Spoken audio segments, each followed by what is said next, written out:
Bien, mesdames et messieurs, bonjour. Ravi de vous retrouver pour cette deuxième journée des offices de tourisme, journée technique des offices de tourisme de France. Nous démarrons avec un petit peu de retard ce matin parce qu'il y avait un premier rendez-vous à 6h45. Vous étiez exactement 38 à partir faire du running dans Tours. Et il n'y en a que 12 qui sont revenus. Donc on a un petit souci, il y en a qui continuent à tourner sur les bords de Loire, donc on va être obligé de patienter un petit peu. Je ne sais pas dans quel état ils vont arriver. Mais en tout cas, paraît-il que c'était très bien, je dis paraît-il, parce que malheureusement j'ai été pris par d'autres obligations professionnelles et je n'ai pu aller courir avec vous tous. Voilà. Donc nous allons ce matin reprendre sur les tendances du tourisme avec effectivement plusieurs intervenants que je vais vous présenter tout à l'heure. Mais d'abord, nous allons visionner une vidéo donc, avec Christian Mantei, directeur général d'Atout France. Si en régie vous êtes prêts, on peut envoyer la vidéo. Merci.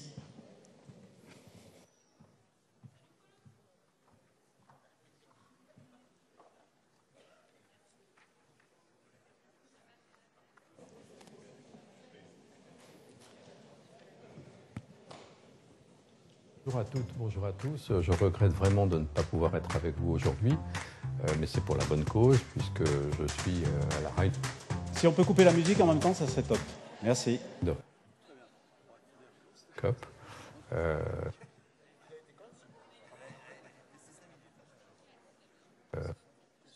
On a besoin de quelques minutes de calage, hein. C'est ça le direct aussi. Hein.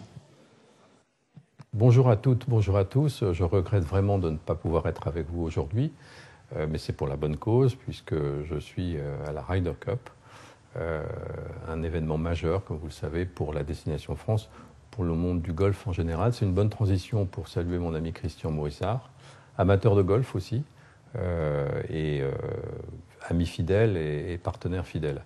Je vous salue tous donc, et je souhaite évoquer avec vous un sujet qui vous est cher, les offices de tourisme dans le paysage touristique français et les relations plus particulièrement avec Atout France.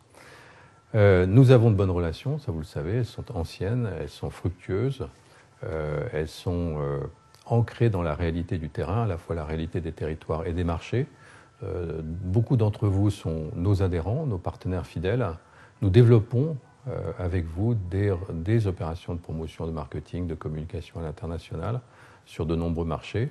Et de plus en plus, nous vous sollicitons dans le domaine du digital pour produire des contenus. Ce qui est très important pour nous aujourd'hui, pour nous tous, hein, quand je dis nous, c'est la communauté des acteurs du tourisme, c'est de bien comprendre que l'enjeu, c'est la production de contenus de qualité. Des contenus sur les événements, des contenus sur des nouvelles adresses, et des contenus de qualité, ça veut dire des qualités d'image, des qualités de texte. Le texte compte aussi beaucoup. Et ce sont des contenus que nous pouvons exploiter dans tous nos réseaux sociaux, sur les sites internet france.fr qui sont développés en 31 versions et 15 langues, je vous le rappelle. Donc il y a un travail à faire en commun qui est extrêmement important sur les contenus. L'autre travail qui nous semble important, c'est ce que vous faites d'ailleurs, c'est la qualité des relations que vous avez naturellement au quotidien avec les acteurs du tourisme dans votre territoire. C'est important de mobiliser tout le monde sur les questions de l'accueil, en particulier, auprès des collectivités, des élus, sur la question de l'espace public, la qualité de l'espace public, les services qu'on peut rendre à nos visiteurs, plus largement les services publics et la coordination des acteurs privés pour que ces services offre une qualité globale sans rupture de charge. Donc on a besoin de vous pour mobiliser vos partenaires et vos acteurs au sein des territoires, au moment où l'enjeu, je le rappelle, global, c'est autant l'investissement que la promotion, voire peut-être même un peu plus l'investissement que la promotion, puisqu'il nous faut une offre internationalisée qui nécessite des investissements beaucoup plus importants, au rendez-vous de la demande sur les marchés. On a bien vu cette année, si on regarde les premières tendances, les premiers bilans de cette année, que là où l'offre n'est pas suffisamment internationalisée, la croissance des clientèles internationales ne compense pas suffisamment la baisse des clientèles, la baisse de la fréquentation française. Donc il est important d'investir. Et pour investir, il faut bien connaître les marchés, nourrir les échanges et les négociations avec les investisseurs et les exploitants, Et les offices de tourisme ont un rôle à jouer, qu'ils soient d'ailleurs des offices de tourisme de métropole, de grandes villes, de stations ou de plus petites villes. Et là, on a vraiment encore besoin de vous et on se réjouit de la qualité de la collaboration que nous avons su développer ensemble. À très bientôt. Merci Christian Mantéi. Et nous allons donc démarrer avec 3 visions, 3 approches et des idées à partager, bien entendu. Je vous remercie de participer à cette table ronde du matin. Nous allons commencer avec Châtelaillon-Plage, donc Jean-Christophe Mercorelli, vous êtes directeur de l'Office du tourisme. En collaboration, bien entendu, avec votre département, vous avez mis en place une stratégie véritablement tournée vers les résidences secondaires. Est-ce que vous pouvez nous en parler, nous dire comment ça s'est mis en place et aujourd'hui, quels sont les retours que vous avez par rapport à cette stratégie globale qui, a priori, porte ses fruits? Alors, stratégie globale sur les régions secondaires, je dirais que ça fait partie d'un des pans de la stratégie du développement de la station. C'est quelque chose qui a été abordé à la fois par notre maire Jean-Louis Honard il y a un peu plus de 15 ans maintenant, puisque pour ceux qui ne connaissent pas Châtelaillon, dans les années 80, il n'y avait rien.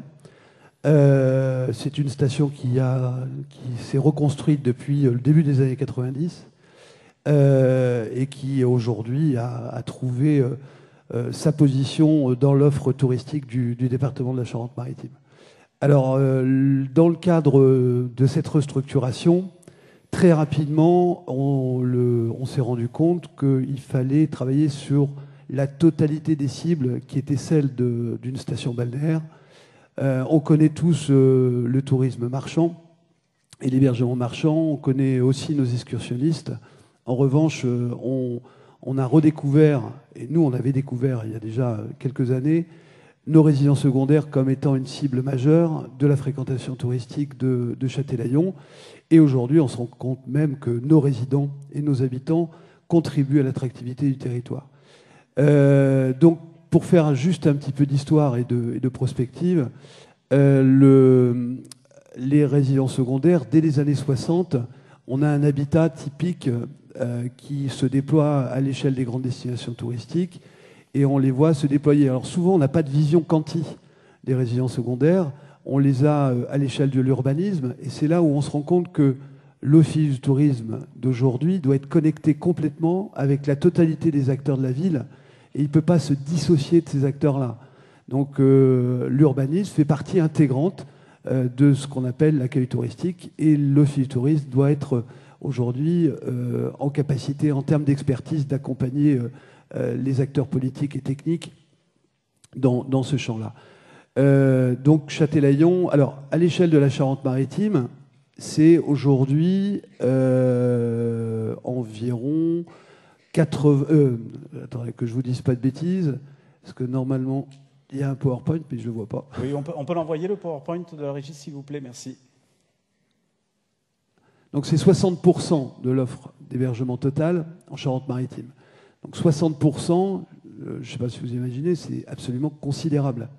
Ça veut dire que c'est 83 000 unités qui se répartissent sur la Charente-Maritime. Et à Châtelaillon, ce chiffre-là, il va être à peu près semblable, c'est-à-dire que c'est environ, si on peut dérouler 2 slides après, s'il vous plaît. Voilà, encore une. Merci beaucoup. Et encore une encore, puisqu'on va arriver sur Châtel. Voilà. En appuyant sur le bouton. Merci beaucoup. Donc voilà, donc ça c'est la fiche qui vous permet de voir un petit peu ce que représentent les résidences secondaires sur une destination touristique comme Châtelaillon. Immédiatement, on voit que c'est majeur. Ça représente pas loin de 60% des nuitées et c'est plus de 60% de l'offre touristique en termes d'hébergement. En Suisse, cet hébergement, ils l'appellent le lit froid. Chez nous, on l'appelle le non marchand et on va se rendre compte qu'il n'est pas froid du tout, il est très chaud. Il est très chaud parce qu'il contribue, à faire en sorte que l'activité de la destination touristique puisse continuer longtemps. Alors, à Châtelaillon, on a une station un peu particulière dans le sens qu'elle est périurbaine adossée à La Rochelle, à une dizaine de kilomètres, donc on bénéficie de l'attractivité de la ville-centre, évidemment, mais on se rend compte que c'est un poids non négligeable. Donc, il y a 10 ans, 12 ans, le maire a dit, écoutez, ce qu'on va faire, on va lancer une étude pour savoir un petit peu qui ils sont, ce qu'ils attendent, comment ils consomment, comment ils perçoivent leur destination, combien de jours ils nous fréquentent. Et c'est ce qui a été fait à l'échelle de Châtelaillon au départ. Puis, en 2014, notre ADT, avec l'INSEE, avec l'université, avec les chambres consulaires, a repris ce dossier pour monter une étude à l'échelle départementale et à l'échelle des destinations. Donc, une étude à la fois sur les comportements de nos résidents secondaires, et ça nous permet évidemment, nous, de se benchmarker par rapport aux destinations concurrentes de notre destination Charente-Maritime. Et là encore, je parle bien de destinations concurrentes, même si la destination en elle-même garde une attractivité globale en termes d'image à l'échelle de la Charente-Maritime. Donc, la slide après, s'il vous plaît. On va voir que dans l'étude, et ces études sont à votre disposition, et je vous invite, pour ceux qui sont intéressés, à vous rapprocher de Charente Tourisme et de Solène Obino, qui est en charge de ce dossier des études à l'échelle de l'ADT. On voit qu'ils viennent 84 jours par an fréquenter leur hébergement. Et dans ces 84 jours, il y a 28 jours de prêt à un tiers, de prêt, pas loué, et on se rend compte que c'est 6% des résidents secondaires qui louent environ 4 semaines leur habitation. Dans ces 84 jours, les 28 jours sont compris. Là, il y a eu dans l'étude un débat, étant donné qu'on n'arrivait pas à identifier dans les 84 jours si les 28 jours étaient intégrés ou pas complètement, mais c'est vraisemblablement déjà un peu plus. On se rend compte aussi que ce qui donne la valeur du cadre de vie à Châtelaillon, mais on va le retrouver dans d'autres destinations, en fonction des spécificités, la proximité du littoral et la plage. Donc là, on voit bien que c'est la première offre, la plage. Le climat, le calme et la tranquillité, ça on va le voir. On va voir que ce sont des éléments aussi qui sont importants, et l'animation du lieu, et là c'est majeur. Donc nos résidents secondaires sont contents de venir à Châtelaillon. On a une note de satisfaction qui dépasse 8,9 sur 10, à la fois par les animations proposées, par la propreté, l'hospitalité et l'accueil, la protection de l'environnement. Pour nous, c'est majeur, parce qu'il faut savoir qu'en même temps qu'on protège l'environnement, on a développé ce qu'on appelle une culture du risque avec nos habitants, avec nos résidents secondaires. Et Dieu sait si après Xynthia, c'était important de le faire. La sécurité, c'est des éléments qui sont réellement demandés. Et on voit bien que tout ce qui fait aujourd'hui les éléments de satisfaction ne sont pas des éléments produits par l'Office du tourisme, mais des éléments produits à la fois par la gestion de la ville et de la cité. Et si demain, ce genre d'études vous permet d'alimenter avec les élus, avec les maires, avec les services concernés, les adjoints, évidemment que vous repositionnez l'Office du tourisme dans une vision globale de la ville et de son développement, et non pas que dans l'accueil touristique. C'est-à-dire que on change de niveau, et au vu des tendances, c'est une bonne façon aussi de repositionner l'Office du tourisme en termes de compétences. Et puis on voit bien, on parlait de qualité. La qualité, c'est aussi sur la totalité des strates, et puis la qualité des eaux de baignade en fait partie. On peut avoir l'autre slide. Alors, ils sont créateurs de richesses. Dans l'étude, ça c'est très intéressant. On se rend compte qu'ils sont créateurs de richesses dans 2 champs. Le premier, dans le champ de la consommation touristique. Et là, l'évaluation, elle est à un peu plus de 4 000 € par an, par jour, sur la totalité des 84 jours de présence pour un couple. Vous savez qu'on multiplie en général par 5, enfin pas en général d'ailleurs, le coefficient multiplicateur en lit touristique des résidences secondaires, c'est 5. Donc on estime qu'en moyenne, c'est 5 personnes qui la fréquentent. Donc ce chiffre-là est un chiffre à 2, donc on pourrait le multiplier par 2. Et c'est aussi des retombées économiques, sur l'artisanat, sur le bâtiment, sur tout ce qui fait l'entretien de la résidence.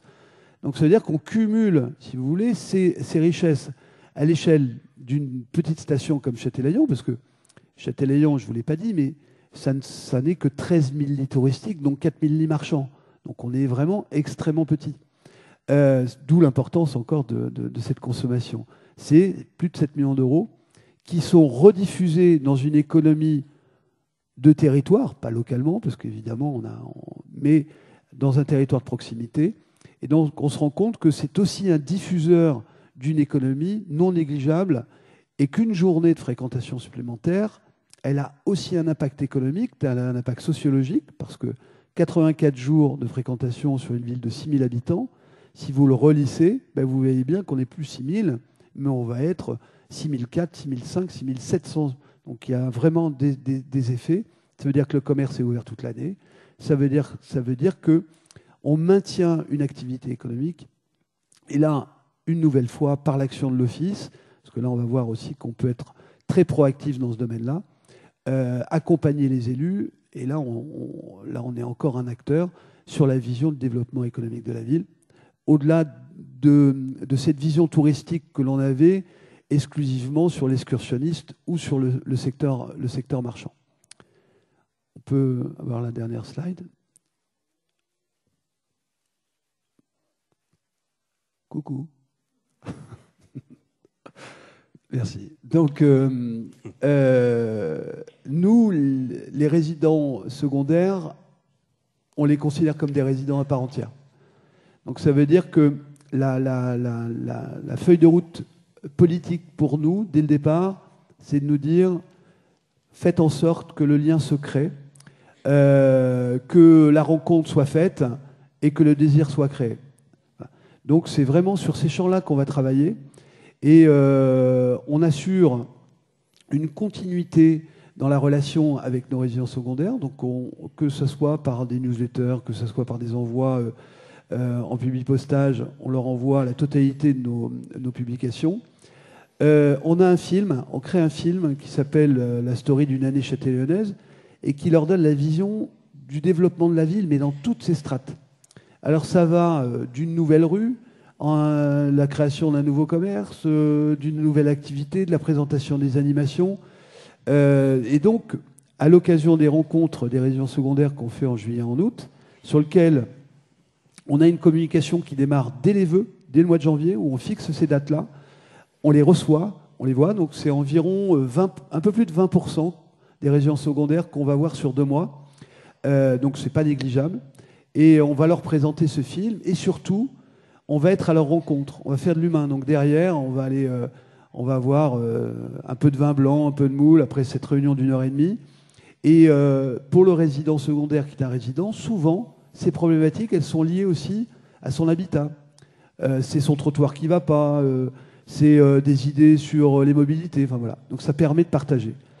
Et pour finir sur l'attractivité du territoire, on ne peut pas se suffire, évidemment, au fait de l'attractivité de la plage. Au mois de janvier, on ne peut pas dire que, même si je vous invite au dernier bain de Noël le 31 décembre à Châtelaillon, que ça soit à ce moment-là qu'on ait le plus de monde. En revanche, on a une politique d'animation toute l'année qui crée du rendez-vous et qui permet aux gens d'avoir envie de venir. Voilà, donc tout ça contribue à faire que Châtelaillon a une relation extrêmement privilégiée avec ses résidents secondaires et qu'on considère comme une cible majeure dans l'attractivité de notre territoire et le développement touristique de la station balnéaire. Jean-Christophe, 2 questions. Vous avez parlé tout à l'heure de la culture du risque. Est-ce que vous pouvez développer un petit peu? Qu'est-ce qu'il y a derrière ces termes? Alors, la culture du risque, il faut savoir que depuis que Cynthia, les communes ont l'obligation d'avoir un POS, donc d'avoir une communication autour du risque. Donc, on a, pour ceux, je ne sais pas si vous connaissez, Indicrime, beaucoup d'outils.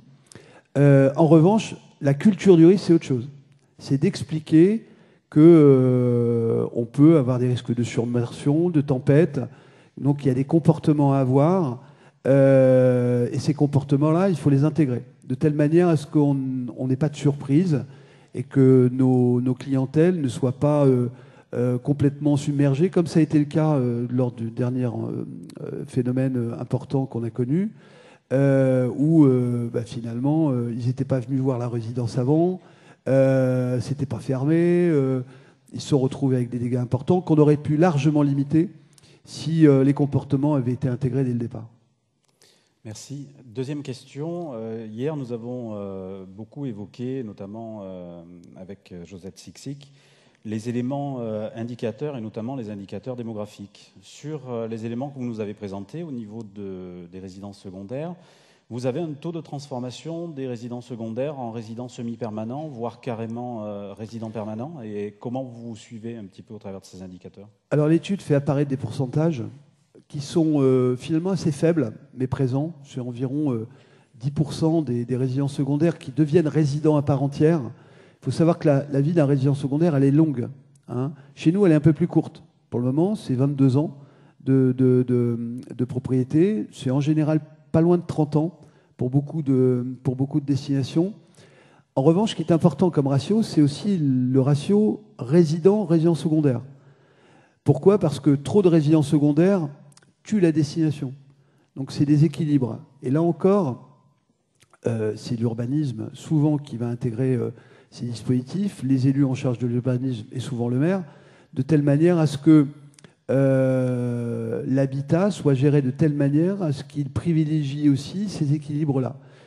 En Charente-Maritime, on a des destinations où il y a plus de 60% de résidents secondaires, et là, on a ces phénomènes de destinations touristiques qui ferment dès la fin du mois d'octobre et qu'on va retrouver en ouverture à partir du mois de mars, ce qui pose d'autres problèmes. Châtelaillon a eu cette gestion dès le départ, avec cette vision politique, et il est clair que plus on est attractif, plus on crée du lien, plus on est dans un lien affectif avec nos résidents secondaires, plus on les amènera à devenir des résidents à part entière après.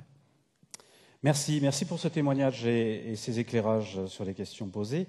Nous allons maintenant passer avec donc Christophe Gavet, qui est directeur du comptoir des loisirs d'Évreux-Normandie. Les premiers pas d'un office du tourisme vers ses habitants, vous pouvez nous en dire un petit peu plus, Christophe? Oui, on peut lancer la première diapo. Bonjour à tous, je tiens à m'excuser dès le début parce que je vais forcément être incomplet et imprécis parce que ma présentation est plus courte. On peut mettre la première diapo, s'il vous plaît? Oui, ça arrive. Okay. On a un problème technique ce matin. Voilà. Ce n'est pas un problème humain, c'est un problème technique. Merci. Voilà. Bon, je nous considérais forcément très différents des autres parce que nous ne sommes pas une destination touristique et puis on fait nos premiers pas, on apprend un peu tous les jours.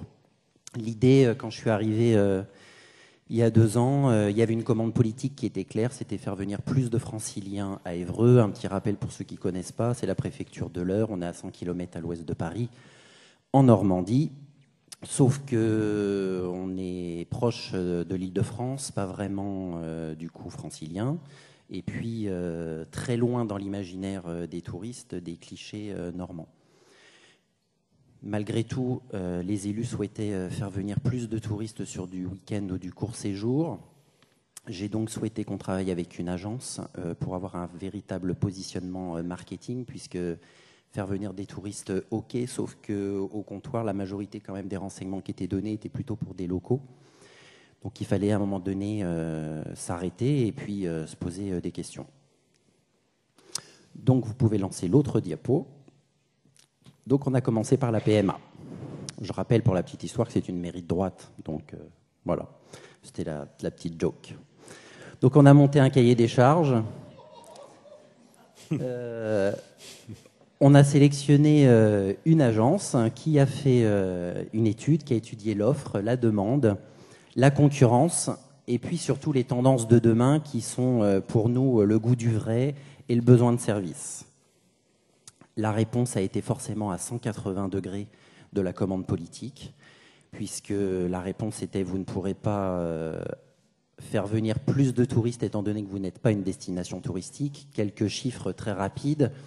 On avait un sondage qui avait été fait par la ville où 42% des habitants voulaient une amélioration du cadre de vie, 55% souhaitaient changer de ville s'ils le pouvaient. Ça vous fait rire, hein? C'est bien parce qu'on reste dans des éléments positifs. Moi, j'aime bien. J'aime bien. Et puis, presque 80% de nos lits touristiques sont des résidences secondaires. Puisqu'on venait de se marier avec une autre communauté de communes qui est proche de la vallée de l'Eure et qui a énormément de résidences secondaires. Et on était pauvres en hôtellerie. Donc, autant vous dire, pour la taxe de séjour, je peux repasser. Voilà. Donc, la réponse est à 180 degrés en disant que si on souhaitait créer une destination touristique, parce que c'est quand même l'ambition des élus sur les années à venir, avec des projets structurants qui risquent assez... Il y a de grandes chances que ça vole jour. Il fallait la construire avec les habitants. Et que, étant donné qu'ils n'étaient pas fiers, il fallait valoriser leur cadre de vie et les faire redécouvrir, réenchanter un peu leur destination. Voilà ce qui a été proposé et validé. On peut passer à l'autre slide. Donc nous avons accouché d'un positionnement que parfois certains ont pu voir sur les réseaux sociaux.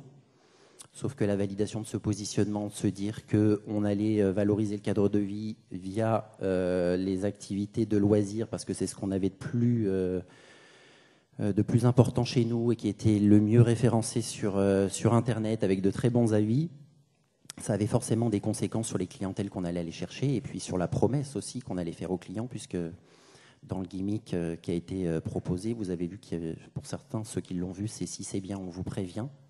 Donc il y avait une promesse qui était forte, celle du subjectif, si c'est bien, mais seulement qui est bien. Et on vous prévient, c'est mettre en place des moyens de communication pour vous toucher. Et forcément, les clientèles ont un impact, puisqu'on allait s'adresser principalement aux habitants, aux résidences secondaires, et par ricochet aux amis et familles qui le reçoivent. Ensuite, on a enclenché donc le design de la plateforme de marque. Et puis, forcément, tout ça avec une nouvelle stratégie, forcément une réorganisation RH. On peut passer à l'autre slide. Donc, les premiers pas, donc c'était ça, cette marque, le comptoir des loisirs, notre office de tourisme et de commerce, parce qu'il fallait en rassurer quand même quelques-uns sur le fait qu'on restait quand même un office de tourisme. Mais pour les locaux qui venaient au quotidien au office de tourisme, ils ne voyaient pas trop ce qu'ils pouvaient y faire. Pour le coup, comptoir, ça leur a assez vite parlé dans le sens où c'est un endroit où l'on échange, puisqu'il est conçu comme ça. Et puis loisirs, là ça, les loisirs parlent à tout le monde. Ils viennent tous en fin de semaine ou en début de week-end pour savoir ce qu'ils peuvent faire sur la destination. Et puis un slogan, parfois hébroïcien est fier de l'être, ou normand est fier de l'être, parce que hébroïciens sont les habitants d'Évreux, normand quand on n'est pas à Évreux. Donc la marque s'est composée ainsi, avec ce petit bonhomme là et le sourire qui envoie déjà un message positif. En fait, nos prises de parole aujourd'hui vont s'appuyer sur 4 piliers essentiels, 4 mots qu'on a retenus avec l'agence de communication, le C de contemporain, parce qu'aujourd'hui on doit présenter les choses de manière actuelle et plus dans le passé, parce que les habitants, on était toujours dans le c'était mieux avant, donc ça on veut en terminer avec ça parce que sinon on s'en sort pas et pour le coup on n'est jamais fier de ce qui se passe aujourd'hui. Optimiste, donc le petit bonhomme envoie déjà ce message, mais il faut aussi que nos habitants et puis nos socioprofessionnels et tous ceux qu'on va embarquer le soient. Originel ou original, donc soit on a une offre qui est originale, soit elle est originelle parce qu'elle est du territoire. Et puis partagée parce qu'elle doit être portée par quelqu'un. Donc les premiers pas, ça a été le déménagement. Pour ceux qui l'ont vu, on a mis quelques photos sur Facebook. Parce qu'entre-temps, on a changé de lieu, on s'est rapproché d'un flux puisqu'on est face à la cathédrale. On est un peu dans un couloir traversant. On a voulu quelque chose d'assez, pour le coup, contemporain, très, très accueillant par les matières. On a travaillé, oui, il y avait l'architecte qui était là pour les travaux, mais on a travaillé surtout avec un merchandiser, designer d'espace, qui est habitué à travailler pour le store. Et même si on a 130 mètres carrés d'accueil public, on a dédié environ 40 à 50 mètres carrés à la boutique et vraiment mettre en avant nos producteurs locaux. Donc, c'est-à-dire qu'aujourd'hui, quand on est dans la boutique et qu'on présente un produit, comme on a dit qu'on était dans le partagé, on affiche toujours une fiche identitaire du producteur. et on lui met en bas son petit slogan, soit hébroïcien, soit normand et fier de l'être. Vous pourrez retrouver ces éléments de communication sur les réseaux sociaux. Donc nous avons déménagé et puis lancé cette marque le 4 juillet. On peut passer à la slide d'après, s'il vous plaît. Et puis les premiers mots, donc c'est ça. Donc on a des nouveaux supports print qui commencent à arriver, mais ils vont surtout arriver en début d'année. Une stratégie digitale qui arrivera aussi en début d'année. On a recruté une agence digitale et puis forcément il y aura un nouveau site internet. Tout ça arrivera en début d'année, sans doute même vers le printemps. On a des petits retards parce que je ne suis pas complètement satisfait pour l'instant de ce qui a été produit. Mais en tout cas, voilà, sur le print, on est ça. Sur le premier kakémono, vous voyez Serge qui est conseiller en séjour, mais qui est surtout un très bon guide chez nous. Et voilà, il raconte ce qu'il fait. Et puis, on a voulu, dans la ligne éditoriale, quelque chose de sans chichi, très direct, comme un ami pourrait nous confier les choses à l'oreille. Et on va dire que dans l'aménagement de l'OT, sans doute qu'on est un peu à rebours de ce qu'on a pu voir il y a quelques années dans les autres offices, mais c'est aussi parce qu'on a moins de flux que les autres qu'on peut se le permettre. Chez nous, il n'y a pas de digital. On a des humains qui vous accueillent. On a affiché les portraits de nos conseillers en séjour. Pierre-Éloi serait content quand il est venu. Il a vu qu'on avait affiché les tronches des conseillers en séjour. Donc ils sont à l'accueil, ils sont là pour rendre service. Chaque personne qui rentre est renseignée, que ce soit pour le store, parce que de toute façon c'est un client potentiel. Et c'était quand même un peu l'objectif aussi, parce qu'on est tous contraints par des enveloppes budgétaires qui baissent. Donc aujourd'hui, grâce à cette nouvelle boutique, en tout cas, on a un chiffre d'affaires qui a été multiplié par 4, puisque avant on faisait à peu près 3 000 € de chiffre d'affaires par mois, et aujourd'hui on est plutôt entre 10 et 12 000. Voilà, donc ça prouve que ça marche. Et puis de nouvelles animations arriveront, puisqu'on essaye de mixer les genres. On a dans notre office de tourisme un espace d'expo qui permet de faire venir des gens qui ne viennent pas dans un office de tourisme, mais qui viennent voir des expos qui sont propres au territoire. Et puis on a commencé des after-work, où on a les programmateurs de la saison culturelle qui viennent parler en face à face simplement de leur coup de cœur, mais aux locaux que l'on invite, et ils échangent avec eux, ils leur donnent les bons plans. Et puis plein de choses d'autres arriveront, des rendez-vous avec les producteurs qui viennent faire des dégustations, des rendez-vous créateurs, enfin beaucoup de choses qui vont monter en puissance dans l'année 2019. Voilà, rapidement. Merci, mais c'est très bien, parfait, merci Christophe. 2-3 petites questions. Oui. Quel a été le budget global consacré à cette stratégie mise en place ? Sur le déménagement, on va dire que en fait, on a déménagé, on est locataire pour l'instant, et la condition avec le propriétaire, c'est qu'on soit propriétaire dans 2 ans. Donc, on a mis une option d'achat. Ça, plus le réaménagement, on est sur à peu près 1 million d'euros. Voilà. D'accord. En investissement ? Ouais. Et en fonctionnement pour la mise en œuvre ? Sur le fonctionnement, pour l'instant, on va dire que j'ai pas eu une grosse enveloppe supplémentaire. On est plutôt sur 50 000 € supplémentaires. C'est assez modéré. Ok. Comme quoi, maintenant, ça va monter en puissance aussi en 2019, puisqu'on a aussi un territoire qui va s'agrandir touristiquement, pas les EPCI, puisqu'on va devenir une ESPL et qu'on va se marier, en tous les cas, sur le volet tourisme avec une Comcom voisine. D'accord. Par rapport à cette action pertinente que vous avez mise en place sur votre territoire, vous avez déjà des premiers retours de vos habitants ? Alors les premiers habitants, ça c'est clair qu'ils sont ravis, parce que le lieu, on l'a voulu très lumineux, très accueillant. On est face à la cathédrale, donc c'est forcément un lieu assez contemplatif. Donc ça c'est chouette. La boutique, évidemment, ça explose, et du coup on a été assez surpris de voir qu'aujourd'hui, on a beaucoup de locaux qui sont partis cet été dans vos destinations, dans les familles. On fait beaucoup de paniers garnis et on emmené du savoir-faire de nos producteurs locaux à l'extérieur. Donc on a fait un peu de la promotion touristique grâce à nos produits locaux. Donc ça c'était chouette. Et puis aujourd'hui surtout on arrive à mixer un peu plus les clientèles, puisque assez souvent, on arrive à trouver dans l'office des ados qui viennent recharger leur téléphone parce qu'on a installé une charge box où on peut mettre son téléphone en sécurité. On a eu des touristes parce que forcément, on est maintenant plus sur un flux, on est face à la cathédrale, donc on peut avoir des touristes qui soient français ou étrangers. et puis parfois des habitants du coin. Donc c'est vrai que le spectre il s'est quand même élargi, ce qui est plutôt bien. Le spectre s'est élargi, mais vous avez en tout cas dans votre stratégie vraiment travaillé le tourisme, ce que l'on qualifie de tourisme domestique, le tourisme de proximité. Aujourd'hui, vous avez parlé de fierté, d'essayer de rendre la fierté aux habitants. Vous l'avez dit d'une manière un peu humoristique, les gens qui souhaitaient partir. Ça s'est inversé, ça a commencé à s'inverser. Vous avez senti cette appropriation du sentiment de fierté aujourd'hui ? Oh non, là franchement c'est trop tôt. C'est un petit peu trop juste. Ça va être des années de travail, il faut être clair pour être gentil avec les élus, on leur a dit qu'il fallait au moins 5 ans. On est plus, je pense qu'il faudra une dizaine d'années. Il faut être clair, quoi. Si notre combat doit se résumer, oui, c'est la fierté, mais il va falloir qu'on ne change pas d'axe de communication pendant une dizaine d'années, ça c'est clair. D'accord.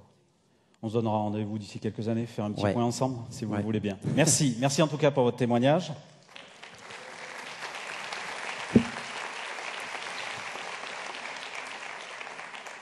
Donc on continue avec différentes visions et différentes approches sur ces tendances du tourisme. Henri Poignet, vous êtes directeur de l'Office du tourisme de Tours, Val-de-Loire. Alors vous, c'est une approche un peu différente. Vous allez nous parler de l'événementiel au tourisme. Il n'y a qu'un pas. Alors il n'y a qu'un pas, ça veut dire quoi ? Ça veut dire qu'il y a des passerelles possibles entre ces deux mondes ? Oui. Merci beaucoup. Et donc, oui.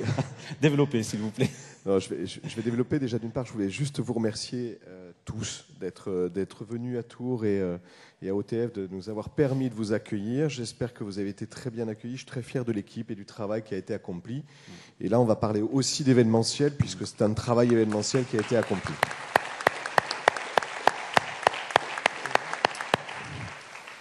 Donc, alors...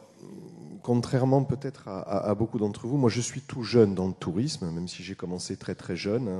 À l'école déjà, j'étais touriste.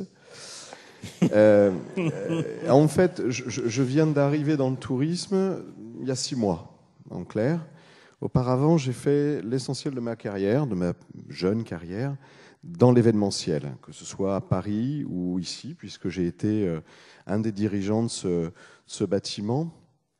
Et puis, 6 mois, l'opportunité d'embrasser ce métier que je découvre tous les jours, et je vous en remercie, parce que c'est un métier qui est formidable.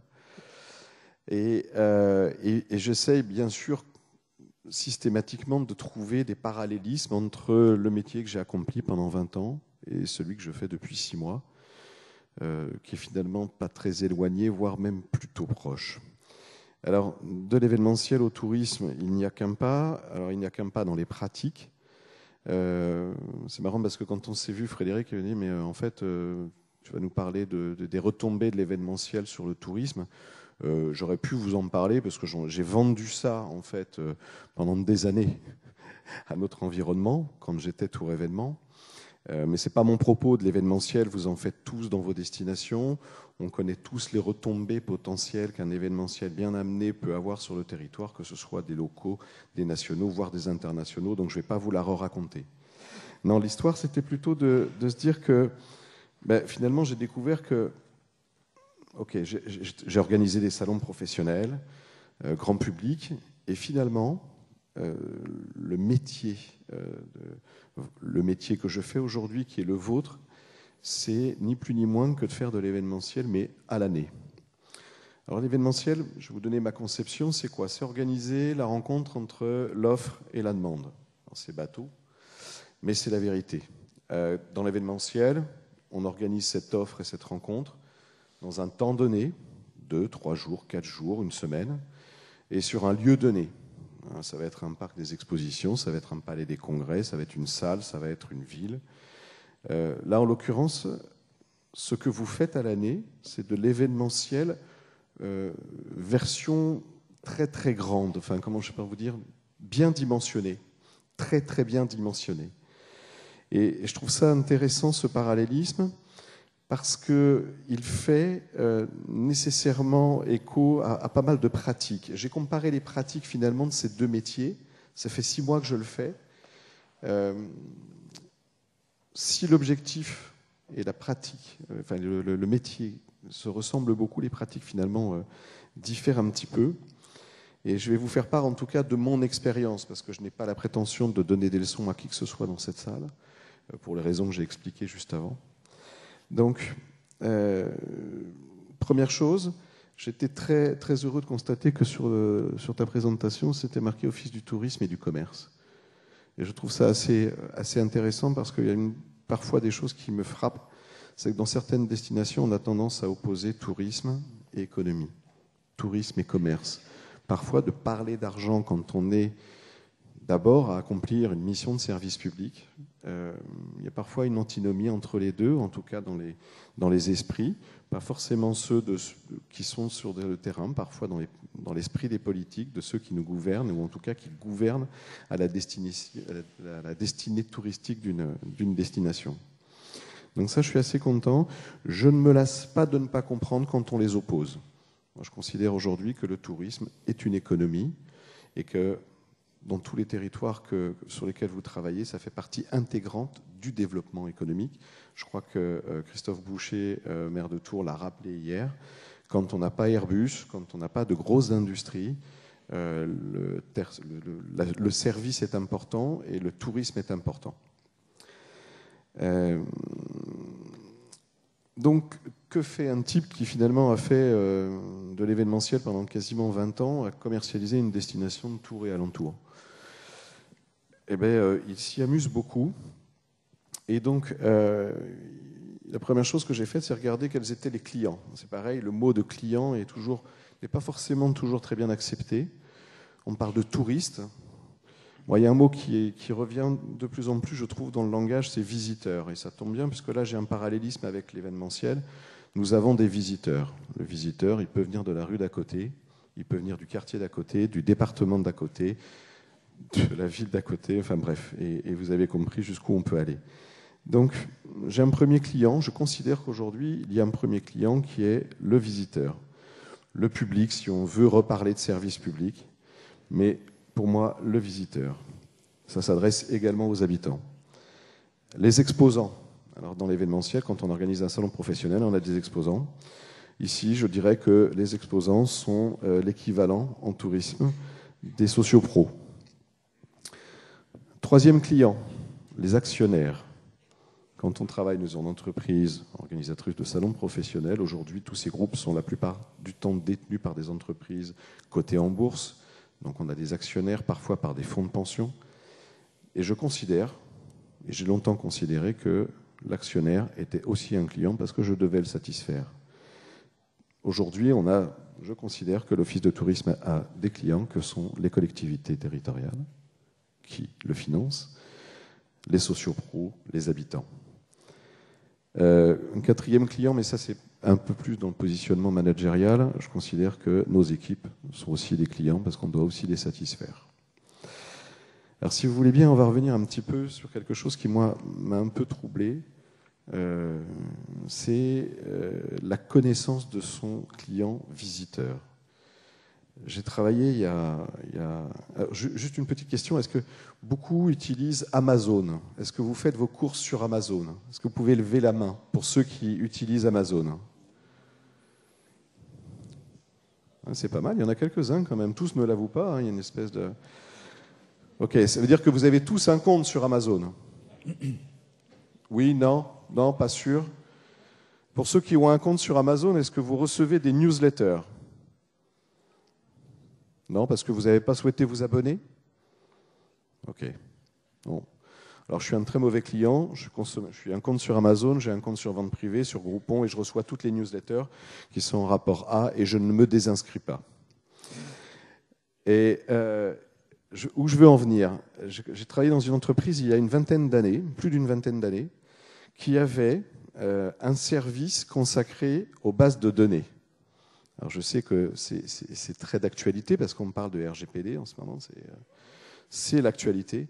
Mais cette entreprise, il y a plus de 20 ans, avait un service dédié à la gestion des bases de données. Ces bases de données recevaient des informations concernant tous les visiteurs des salons professionnels et grand public que cette société organisait, les exposants. Elle maintenait ces bases de données, elle en faisait le commerce, elle les louait. Et puis, surtout, elle utilisait toutes ces données croisées pour pouvoir proposer et créer de nouveaux produits. C'est-à-dire qu'il y avait des divisions. Alors, on allait chercher des clients visiteurs d'un salon industriel. Quand on voulait lancer un salon de la manutention ou du transport, on savait qu'on avait une frange de la population recensée en tant que visiteur de ces manifestations qui avait de l'appétence pour aller visiter le salon du transport. Voilà. C'était la gymnastique qui existait dans cette entreprise il y a 20 ans. Et donc, j'ai été finalement élevé dans un principe qui était que l'organisation et le succès surtout de la rencontre entre l'offre et la demande n'était lié finalement qu'à la qualité de la connaissance de l'autre. Et que le fonds de commerce d'une entreprise de services, qui est là pour proposer des services, réside essentiellement dans la qualité de sa base de données. Moi, je considère aujourd'hui que la base de données de l'Office de tourisme de Tours est l'essentiel de son fonds de commerce. Donc, le RGPD passe par là, ça vient un peu bouleverser finalement des modèles qui sont parfois, voire même souvent, utilisés abusivement par des opérateurs. Malgré tout, je pense que, et on arrive à un deuxième sujet, c'est pour ça que je posais la question sur Amazon. Pourquoi je ne me désabonne pas d'Amazon? Alors, 1, parce que je suis peut-être un pigeon. 2, parce que je suis peut-être un bon client d'Amazon. Mais c'est surtout parce que quand je reçois un message d'Amazon, je reçois un message avec des offres qui sont en adéquation avec ce que j'ai consommé dernièrement. Ni plus, ni moins. C'est pour ça que j'ai tendance à le regarder vite fait. Je ne me désabonne pas, c'est pas grave. J'en reçois en ce moment un tous les 2 jours. Pas grave. Je le zappe, je le supprime. J'ai reçu l'information que je souhaitais. Et parfois, je m'y arrête parce que quand on est consommateur aussi de bouquins, on a parfois des propositions de bouquins qui peuvent vous intéresser. Donc, je ne supprime pas cela. Ce qui veut dire qu'aujourd'hui, Amazon est le champion du monde de la personnalisation de l'offre. Pourtant, elle n'est pas super fine, hein. Mais c'est quand même le champion du monde de la personnalisation de l'offre, je considère. Et il ne peut le faire que parce qu'il entretient une base de données et des informations qu'il est capable de croiser. Là où je veux en venir finalement, c'est que aujourd'hui on entend parler de GRC. Ce sont des mots qui arrivent, que j'entends dans les différents ateliers, les différents échanges. On parle de GRC. Pour moi, développer notre activité doit passer obligatoirement par la GRC, si vous voulez l'appeler comme ça, mais par l'établissement d'une base de données renseignée, quoi qu'il arrive. C'est mon premier réflexe. Pour moi, comme je vous le disais, je considère que c'est le fonds de commerce. Et que si on veut vraiment contribuer au développement économique de sa destination, on a tout intérêt à bien connaître, très très bien connaître ceux qui s'y trouvent, quels qu'ils soient, et de bien connaître ceux qui sont susceptibles d'être intéressés par ce qu'on va leur proposer. Parce qu'on ne va pas proposer tout et n'importe quoi à n'importe qui, et qu'on aura d'autant plus d'efficacité dans nos propositions à partir du moment où elles seront le plus ciblées possible. Voilà, c'est une réflexion qui est un peu, qui sort un peu du sujet peut-être, je ne sais pas. Mais voilà ce dont je voulais parler, parce que c'est quelque chose qui m'a particulièrement surpris, que la stratégie, je pense, d'un certain nombre de structures doit pouvoir et doit nécessairement forcément s'appuyer sur la connaissance qu'elle a de ses clients potentiels, des acteurs potentiels, et qu'il y a un véritable travail pour moi encore à faire, et c'est tant mieux. Merci Henri. Juste une petite question. Vous avez parlé tout à l'heure effectivement d'opposition entre, en tout cas ce que vous percevez, d'opposition entre le secteur de l'économie et le secteur du tourisme. J'ai bien aimé votre formule « stop aux oppositions ». Est-ce que ça veut dire qu'il faudrait davantage inciter les offices du tourisme à développer des business models, des modèles de développement économique avec une recherche un petit peu plus agressive en matière de marketing? Alors, vous qui venez du secteur du privé? Oui, alors quand on vient du secteur privé et que vous avez un actionnaire qui est coté en bourse, la première chose qu'on vous demande, c'est forcément un business plan à 3 ans, voire à 5 ans. Ça, c'est la première chose. Donc, après, ça donne un peu plus de visibilité, de prospective. C'est clair que ce n'est pas évident dans le secteur qui est désormais le mien et qui est le vôtre, quand on a des financements qui sont votés annuellement, quand on a un temps politique et un temps économique qui est en complet décalage, quand on a une réalité parfois en complet décalage avec une perception qui est la perception de celui finalement qui va vous dire oui ou non pour le financement. Donc oui, je pense qu'aujourd'hui, et on ne va pas se raconter d'histoire, tu l'as dit tout à l'heure, les subventions, les financements publics baissent. Aujourd'hui, on nous attend nécessairement au tournant. On doit augmenter la part d'autofinancement de l'ensemble des offices de tourisme de France. Et comment augmenter cette part d'autofinancement? Il n'y a pas 36 000 manières. Moi, je n'en connais pas 10 000, hein, c'est le commerce. Ce qui veut dire qu'il faut vendre. Il faut arrêter de considérer qu'on peut opposer service public. J'ai eu cette discussion hier soir avec, je ne sais plus comment il s'appelle, on me disait oui, mais le service public est important. Je dis oui, je suis d'accord. Le service public est important. Mais il y a une chose qu'il ne faut pas oublier, c'est que ce qui est gratuit n'a pas de valeur. En tout cas, c'est mon principe, c'est ce que je pense. Ce qui est gratuit n'a pas de valeur. Alors, il y a deux visions ou deux perceptions ou deux interprétations, mais moi je considère qu'aujourd'hui, quand on délivre un service et parce qu'il est de qualité, à un moment donné, il faut bien qu'il se paye. Alors, je n'ai pas dit que c'était les visiteurs qui devaient le payer, mais ce service doit se payer parce que dès lors qu'il est de qualité, ce service a un retour sur investissement. La grande difficulté, c'est de pouvoir mesurer ce retour sur investissement parce que généralement, ça ne passe pas par l'office. Et ça, c'est le plus difficile aujourd'hui. Difficile de valoriser nos investissements, difficile de, comment dirais-je, de faire la perception. C'est un peu comme, c'est John Ford qui disait en pub, quand j'investis $2, il y en a un qui me rapporte, mais je ne sais pas lequel. Ben là, c'est à peu près le même principe. Et la difficulté est de démontrer à ceux qui nous gouvernent, en tout cas, quel que soit le niveau, que il suffirait peut-être de pouvoir faire le test, un peu de faire de R&D. Tiens, je l'enlève pendant un mois pour voir ce qui se passe. Les hôteliers ne sont jamais contents. On les connaît tous, les hôteliers. Ils sont jamais contents, c'est jamais assez plein, c'est jamais assez rempli. Moi, j'ai entendu longtemps, quand j'ai été dirigeant de cette entreprise, de tout événement, que des hôteliers me dirent, mais de toute façon, le Palais des Congrès, on n'en a pas besoin pour vivre.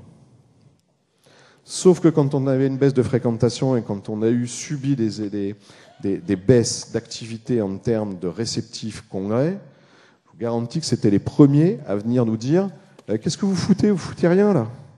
Ben non, on fait ce qu'on peut. Mais en l'occurrence, il y a aussi une nécessité de communication et de faire comprendre à tout le monde que, et je rejoins tout ce que vous avez dit, parce que globalement, il y a un devoir de communication qui est une obligation désormais de communication qui est très importante, c'est de faire comprendre que le rôle de l'Office de tourisme est primordial.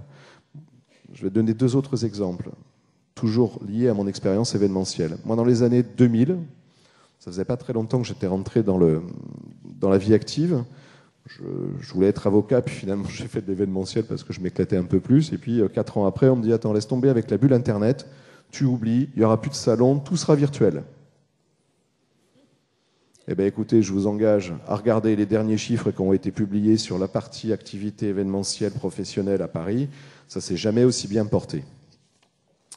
Toujours l'avènement de l'Internet, on m'a dit ouais, tu vas voir, tout sera digital, plus de support papier. Alors oui, on a réduit les supports papier. On discutait avec Aix hier soir, il disait oui, tout est digital.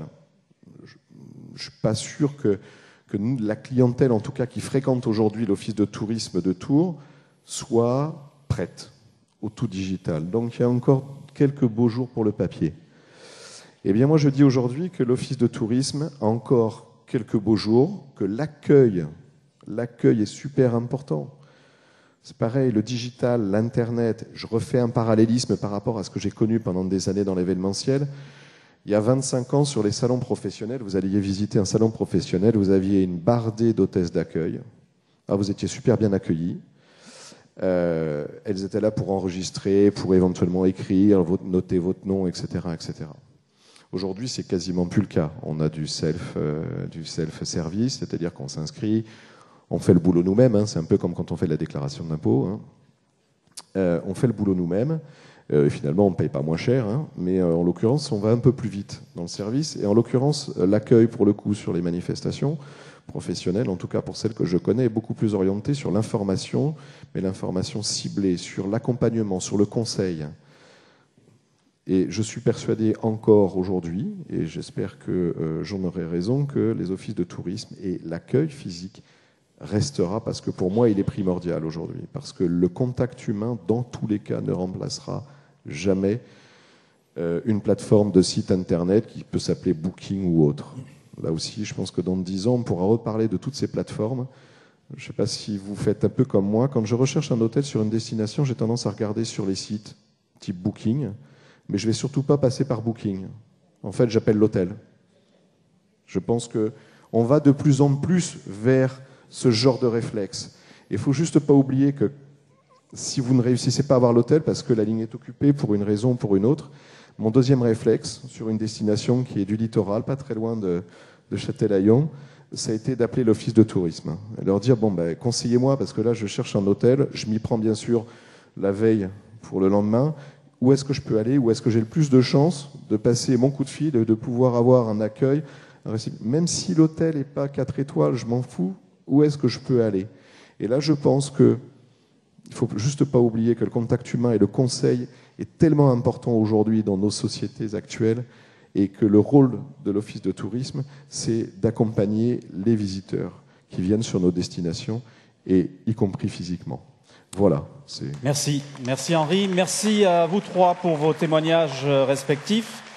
La parole maintenant est à Jean-Luc Boulin, donc Jean-Luc Boulin, directeur de la MONA, relais territorial de la Nouvelle-Aquitaine et surtout animateur de la commission prospective à Office de tourisme de France. Jean-Luc, la parole est à vous. Et oui, il faudrait que je remette en place. Ah voilà. Ça va venir.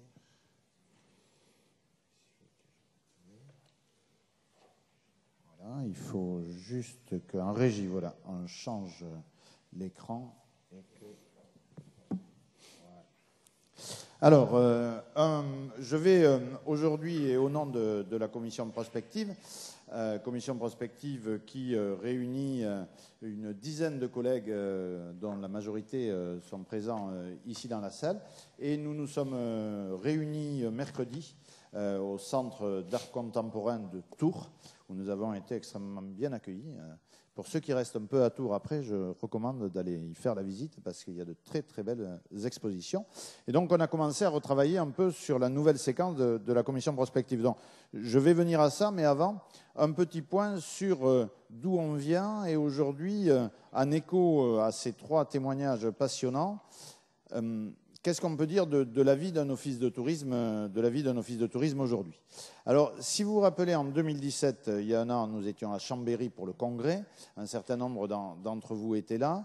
Et la commission prospective avait présenté ses travaux qui avaient duré quelques années, en expliquant qu'il y avait eu 3 grands types d'impacts sur notre profession depuis les 15 dernières années.